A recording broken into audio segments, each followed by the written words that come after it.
একজন বাবা তার সন্তানকে ঠিক ততটাই ভালো বানাতে চান ঠিক যতটা তিনি নিজে হতে চেয়েছিলেন। এই কথার মধ্যে লুকিয়ে আছে জীবনের এক অমূল্য দর্শন। বাবা হলো সন্তানের প্রথম শিক্ষক, প্রথম পথ প্রদর্শক এবং প্রথম অনুকরণীয় মানুষ।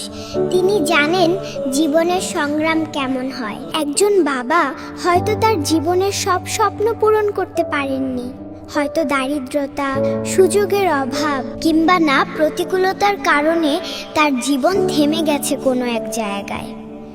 কিন্তু তিনি চান না এই অপূর্ণতা তার সন্তানের জীবনে আসুক। তাই তিনি সন্তানের জন্য স্বপ্ন বুনেন এবং সেই স্বপ্ন পূরণে অক্লান্ত পরিশ্রম করেন। দিনের ঘাম ঝরিয়ে রাতের ক্লান্তি ভুলে সন্তানকে এগিয়ে নেওয়ার জন্য চেষ্টা চালিয়ে যান। বাবা চান তার সন্তান তার চেয়ে শিক্ষায়, জ্ঞানে, চরিত্রে এবং মানবিকতায় শ্রেষ্ঠ হয়ে উঠুক। সন্তানের চোখে যে স্বপ্ন জ্বলে, বাবার হৃদয়ে তার চেয়েও বড় আলো জ্বলে ওঠে।